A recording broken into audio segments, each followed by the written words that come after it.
What if I told you the richest people on earth aren't smarter or luckier than you? They just play a different game. And once you learn the rules, you can't unsee it. Let me break it down. No fancy jargon, no hustle harder nonsense, just the raw truth. The 1% don't chase money. They don't trade time for dollars. They don't even work the way you think. So how do they do it? First, they see problems as gold mines. While everyone else complains about high prices, bad service, or things being too hard, the 1% are quietly building the solution. That's the mindset shift. Stop asking, why is this happening to me? And start asking, who would pay to fix this? That's how businesses are born. Second, they know time is the only currency that matters. The middle class sells hours for paychecks. The 1% own things that print money while they sleep. Real estate, software, brands, investments. Your goal isn't to earn more, it's to own more. Third, they don't do everything themselves. They find people who've already solved the problem and learn from them. Books, mentors, courses, they're all shortcuts. The 1% would rather pay $10,000, 0 cents to skip 10 years of trial and error. Meanwhile, everyone else is too proud or too cheap to invest in themselves. Here's the kicker. This isn't about money. It's about control. The 1% design their lives. They work on what they want and say no to everything else. That freedom, that's the real wealth. And it starts with one decision. Stop thinking like an employee. Employees wait for permission. The 1% give themselves permission. Employees follow rules. The 1% change the rules. Employees worry about job security. The 1% create their own security. So here's your challenge. For the next 24 hours, catch yourself every time you think like an employee. When you complain, ask, how could I sell the fix? When you see a bill, ask, what do I own that pays this for me? When you're stuck, ask, who's already solved this? Train your brain to spot opportunities instead of obstacles. That's how the 1% think. And the craziest part, it costs nothing to start. No degree, no rich parents, no luck, just a choice. So what'll it be? Keep doing what everyone else does and hope for a different result, or start thinking like the 1% today. If this hits different, smash that like button. The algorithm hates this stuff, but your future self won't. See you in the next one. The 1% understands something fundamental that most people miss completely. Money isn't the end goal. It's the starting line. While everyone else is obsessing over their salary number or bank balance, the wealthy are playing a completely different game. They see cash as nothing more than a tool, like a hammer in a carpenter's hand. Useless unless it's building something greater.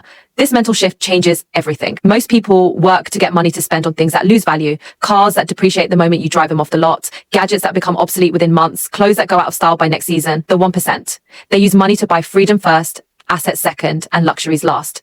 They know that true wealth isn't about what you can buy today, but what you can control tomorrow. Think about it. When you're trading hours for dollars, you're always one missed paycheck away from disaster. But when you use money to create systems that generate more money, that's when you break free from the hamster wheel. The wealthy don't just save money, they strategically deploy it, buying income-producing real estate that tenants pay for, acquiring businesses that managers run, investing in stocks that compound over decades. They measure wealth not in what their wallet holds today, but in what their empire will be worth in 10 years. This is why you'll see millionaires driving modest cars and living in reasonable homes, while middle-class lottery winners blow through millions in months. One group sees money as fuel for growth, the other sees it as fuel for consumption. The magic happens when you stop asking, how much does this cost? And start asking, what will this create? That apartment building isn't an expense, it's an employee that works 24/7. That business course isn't a cost, it's a shortcut to doubling your income. Even that expensive dinner becomes an investment if it leads to a career-changing connection. This is the invisible line that separates the rich from everyone else. Not their bank statements, but their ability to see every dollar as a seed rather than a snack. Most people are so focused on the number in their account that they miss the real game entirely. It's not about accumulating money, but about converting it into things that can't be taken away, skills that increase your value, assets that produce cash flow, relationships that open doors. The wealthy sleep well, not because they have money in the bank, but because they've turned that money into a machine that prints more while they sleep. This is why you'll see self-made millionaires go broke and bounce back faster than lottery winners. They haven't lost their real wealth, which was never the money itself, but the ability to create it on demand. When you make this mental shift, everything changes. Suddenly a recession isn't a disaster, but a buying opportunity. A job loss isn't a crisis, but a chance to build something better. And every dollar you earn becomes a soldier you can deploy to conquer new territory. The money itself is meaningless. Paper. It's what you transform it into that matters. The 1% don't just see problems, they see dollar signs. While most people complain about high prices, bad service, or things being too hard, the wealthy are quietly asking one powerful question: who would pay to fix this? That shift in perspective changes everything. Think about it. Every frustration you've ever had is a business idea waiting to happen. Traffic sucks? Someone built Waze. Food delivery is slow? Uber Eats was born. Rent is too high? Airbnb turned spare rooms into empires. The difference isn't intelligence or luck. It's the ability to look at a problem and see an opportunity instead of an obstacle. The average person gets annoyed when their phone battery dies. The 1% wonder how to sell portable chargers. The middle class grumbles about expensive gym memberships. The wealthy create home workout apps. It's not that they're geniuses. They're just trained to spot demand where others see inconvenience. This mindset turns everyday struggles into gold mines. The 1% don't wait for a perfect idea. They solve real pains, no matter how small. Dry cleaning takes too long? Boom. Same-day pickup services. Online courses are boring? Interactive learning platforms take off. Even something as simple as, I hate folding laundry, or spawned a $200 million 0 cents industry in laundry delivery apps. The pattern is always the same. Frustration first, solution second, profit third. Most people stop at the frustration. The wealthy skip straight to the solution. And here's the kicker. You don't need to invent anything new. Just improve what already exists. Starbucks didn't create coffee. They made it convenient. Apple didn't invent the phone. They made it intuitive. The 1% know that execution beats originality every time. While others overthink and wait for a big idea, the rich are already testing, iterating, and scaling. They don't care if it's been done before. They care if it can be done better. The market rewards those who remove friction, not those who dream in theory. This is why the 1% stay rich. They're wired to monetize problems, not just endure them. Every time you catch yourself complaining, you're standing in front of a potential business. The question is, will you walk away or will you build the solution? The fundamental difference between the wealthy and everyone else isn't how hard they work. It's what they own. While most people trade their precious time for a fixed paycheck, the 1% focus on acquiring assets that work for them around the clock. This shift from earning to owning changes everything. Think about it. An employee might make $100,000, 0 cents a year by working 60-hour weeks. But someone who owns a few rental properties making that same amount gets paid while they sleep, travel, or spend time with family. The magic isn't in the income amount, it's in the source. The wealthy understand that true financial freedom comes from ownership, of real estate that appreciates while tenants pay down the mortgage, of businesses that generate profits without their daily involvement, of intellectual property that pays royalties for years after creation. They know that labor-based income has severe limitations. There are only so many hours in a day, only so much energy you can expend before burning out. But asset-based income, that can scale infinitely. This explains why you'll see doctors and lawyers who earn six figures still living paycheck to paycheck, while business owners with smaller incomes build lasting wealth. One group is trading time for money, the other is building systems that multiply their efforts. The 1% measure their wealth not by what they earn this month, but by what they earn that will still be producing income decades from now. That's why they'll reinvest profits into more assets rather than spending on depreciating luxuries. A fancy car loses half its value in 4 years, but an apartment building could double in value while paying you monthly income. This ownership mindset extends beyond just physical assets too. The wealthy build brands, create content, develop software, anything that can generate value without their constant presence. They think in terms of equity rather than wages, of building something that can eventually run without them rather than being irreplaceable employees. The goal isn't just to make money today, but to create streams of income that flow whether you're working or not. That's real wealth, not what's in your bank account right now, but what's working silently in the background to keep filling it up. The wealthy operate on a simple but radical principle. Pay yourself first. While most people spend their paycheck and save whatever's left, which is usually nothing, the 1% flip this equation completely. They automatically divert money into investments before any bills get paid, before any shopping happens, before lifestyle expenses even enter the conversation. This isn't about being frugal, it's about priority sequencing that builds wealth automatically. The average person sees a bonus and thinks, new car. The wealthy see that same bonus and ask, what asset can this buy? This difference in financial metabolism explains why two people earning identical salaries can end up in completely different financial universes a decade later. The magic happens in those monthly decisions where most people rationalize, I'll invest next month, while the wealthy have already automated the transfer to their investment accounts. They treat investing like a non-negotiable bill, the most important bill they pay to their future selves. This discipline creates a powerful snowball effect most never experience. While others are stuck in the cycle of earn, spend, earn, the wealthy are in the grow, reinvest, grow cycle. That $500, 0 cents monthly investment might seem insignificant today, but compounded over 20 years at average market returns, it becomes nearly $500,000, all from money you wouldn't have missed anyway. The 1% understand that wealth isn't built from occasional grand gestures, but from consistent, automated prioritization of assets over appearances. They'll live in a modest home while their money buys nicer homes to rent out to others. They'll drive a used car while their investment portfolio could buy a fleet of luxury vehicles. This delayed gratification isn't about deprivation. It's about understanding the exponential math of money. Every dollar invested today is worth $10, 0 cents, $20, 0 cents in future spending power, while every dollar spent today is just gone. The wealthy aren't necessarily smarter with money, they're just more strategic about the order of operations. They've internalized that you don't invest what's left after spending, you spend what's left after investing. This subtle shift in financial sequencing, repeated over decades, is what quietly separates the millionaires from the middle class. The most successful people in the world understand a crucial secret. Mastery isn't about knowing everything yourself. It's about knowing who to ask. While the average person wastes years trying to figure things out through trial and error, the 1% shortcut their learning curve by strategically connecting with those who've already solved the problems they face.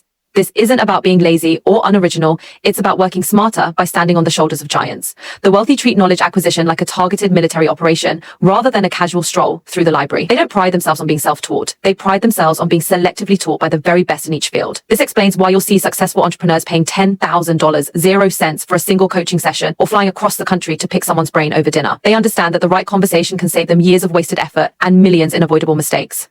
This who not how philosophy permeates every aspect of their lives. Need legal advice? They don't Google, they call the top attorney in that specialty. Launching a new product? They find someone who's already had a successful launch and model their approach. Facing a complex investment decision? They seek out the investor who's already navigated that exact scenario. The 1% operate with a networked intelligence that amplifies their own capabilities. They might not know how to do something, but they always know who does. This creates a compounding effect where each new connection becomes a force multiplier for their success. While others are stuck reinventing the wheel, the wealthy are busy building relationships with the people who manufacture wheels for a living. The implications of this approach are profound. It means the 1% can move faster, make better decisions, and avoid pitfalls that sink others. They don't waste time being the smartest person in the room. They focus on bringing the right people into the room. This explains why successful people seem to have all the luck. Their network becomes a radar system that detects opportunities invisible to others. A casual conversation with the right person might reveal an upcoming market shift 6 months before it becomes public knowledge. An introduction from a trusted contact might open doors that would otherwise remain permanently closed. The wealthy don't see networking as schmoozing. They see it as strategic knowledge acquisition and opportunity harvesting. This mindset shift transforms how they approach problems entirely. Where most see obstacles requiring personal expertise to overcome, the 1% see a Rolodex of potential solutions. Facing a manufacturing challenge, they call their friend who scaled a factory. Need distribution? They tap their mentor who built a logistics empire. The magic isn't in their individual knowledge. It's in their ability to rapidly access and deploy the right expertise at the right time. This creates a staggering advantage. While others are stuck in learning mode, the wealthy are already in execution mode, powered by borrowed wisdom. Their real skill isn't knowing everything, but knowing exactly who knows what they don't. This explains why many successful people appear to be average in terms of raw intelligence, but achieve extraordinary results. They've mastered the art of leveraging other people's genius. The practical application of this principle separates dreamers from doers. Want to start a business? Instead of taking years to learn everything about marketing, operations, and finance, the wealthy find people who've already built successful businesses and either partner with them or pay for their guidance. Considering real estate investing? They don't start by reading generic books. They befriend experienced investors and study their actual deals. This approach creates a reality distortion field where complex goals become achievable not through superhuman effort, but through strategic access to the right human capital. The 1% understand that all breakthroughs are collaborative, even if only one person gets the credit. Behind every self-made success story are dozens of mentors, partners, and advisors who provided the missing pieces of the puzzle. The wealthy just happen to be exceptionally good at finding those pieces and putting them together faster than everyone else. This philosophy extends beyond just professional pursuits. It transforms how they learn anything new. When taking up golf, they don't just watch YouTube videos. They hire the best local pro. When learning a language, they immerse themselves with native speakers rather than relying solely on apps. Their default setting is always to find the person who can accelerate their progress rather than stubbornly going it alone.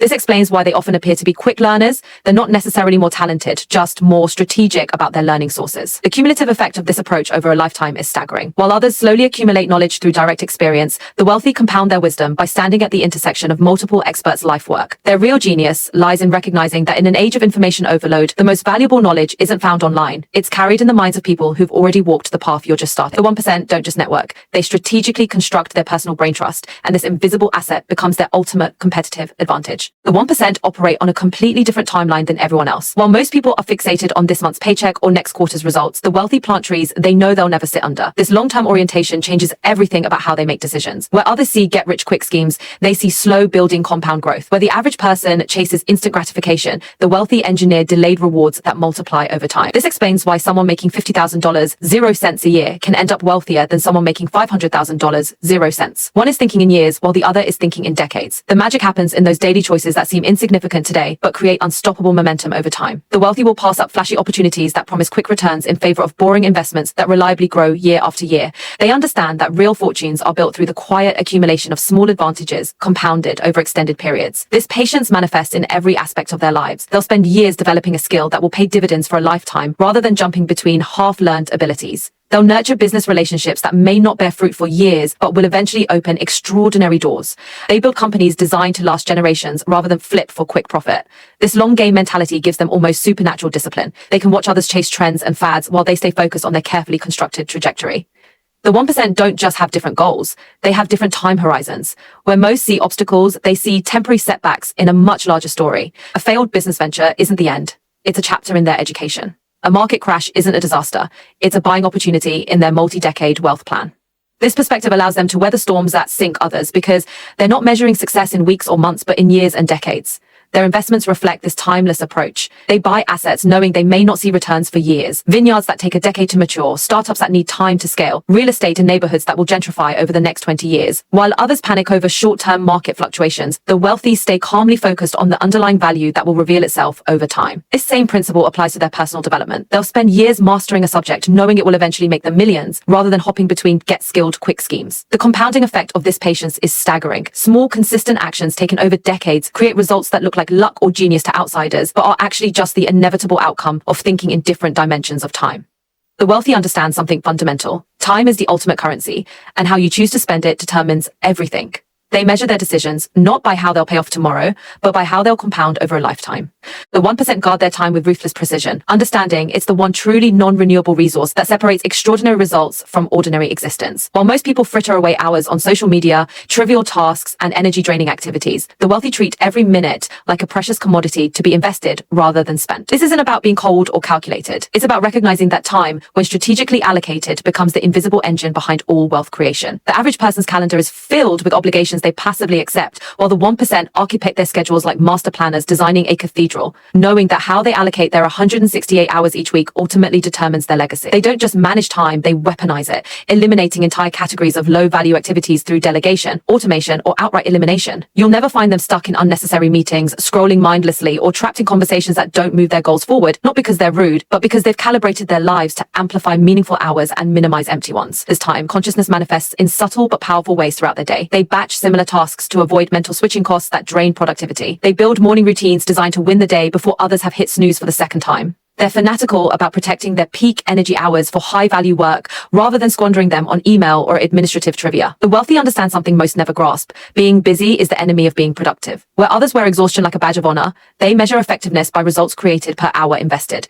This explains why you'll see successful people taking midday walks or extended vacations, not because they're lazy, but because they know regenerative downtime fuels exponential productivity. They've mastered the paradox that sometimes the most powerful thing you can do is deliberately not work, because strategic rest allows for bursts of intense, focused creation that moves the needle far more than grinding through fatigue. Their relationship with technology reflects this philosophy. They use tools as servants rather than allowing them to become masters. Notifications are disabled, inboxes are processed in scheduled batches, and devices are kept out of the bedroom. While the average person loses 3 hours daily to digital distractions, the wealthy reclaim those hours and compound them into reading, skill building, or high-level strategizing.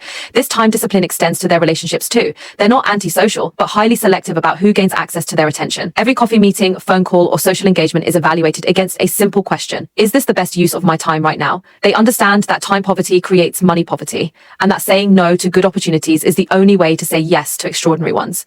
The 1% don't have more hours in the day. They just have radically different standards for how those hours get allocated, knowing that small daily leaks of attention and energy add up to massive lifetime deficits. Their secret isn't time management, it's life architecture, designed around preserving and amplifying their most valuable asset. The 1% have a fundamentally different relationship with discomfort than the average person.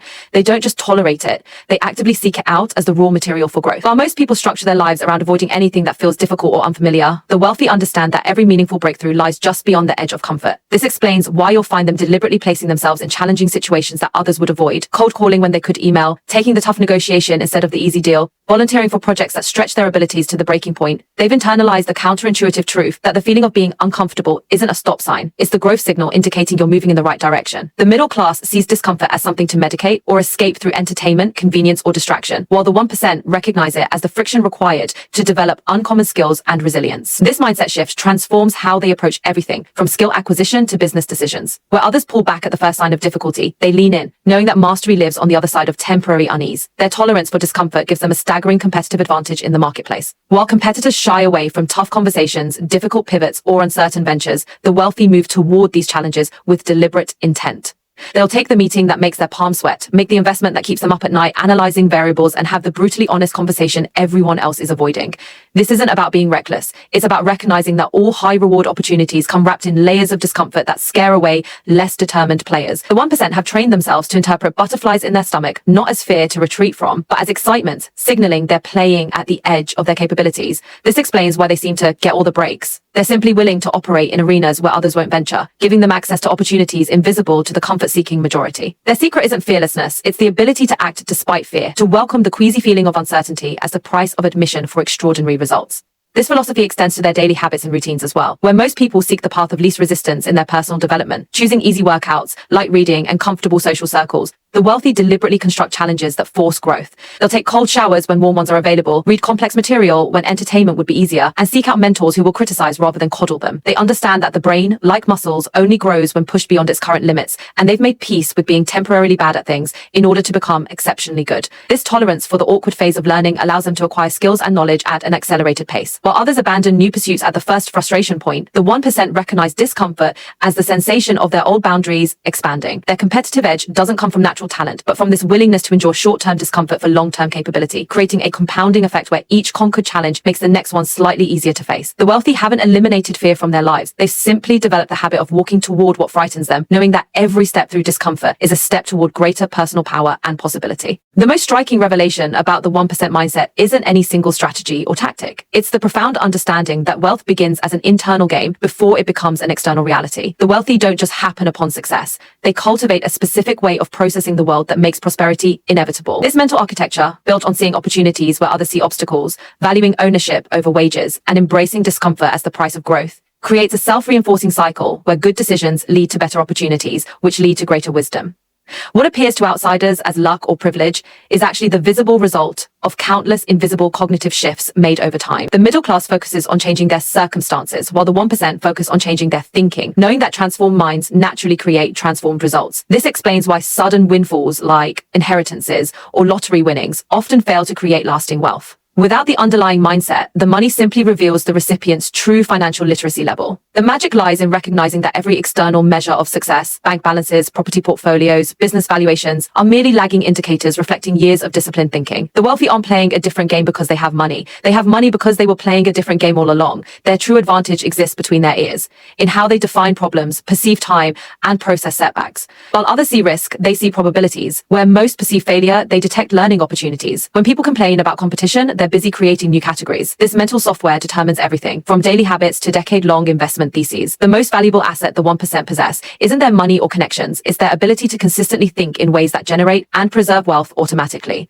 This is why financial education alone fails to change outcomes. Information must be paired with transformation at the level of identity and belief. The wealthy don't just know different things, they see the world through a fundamentally different lens, where creating value becomes second nature, and abundance feels like the obvious result of correct principles applied consistently. What makes these mindset shifts so powerful is their fractal nature. They work the same whether applied to managing $100, 0 cents, or $100 million, 0 cents. The principles of paying yourself first, solving valuable problems, and thinking long-term scale infinitely because they're based on universal truths about human behavior and value creation rather than temporary tactics. This explains why first-generation wealth creators can often rebuild their fortunes multiple times. They're not reliant on specific assets or market conditions, but on a way of thinking that generates opportunities regardless of circumstances. The 1% mindset operates like an algorithm for prosperity. Input any challenging situation, apply these mental models, and output tends toward wealth creation. This is the real secret that gets whispered in private masterminds and high-level mentoring sessions. Not stock tips or loopholes, but the cognitive frameworks that make financial success an inevitable byproduct of how one chooses to engage with reality. The most valuable inheritance anyone can receive isn't money.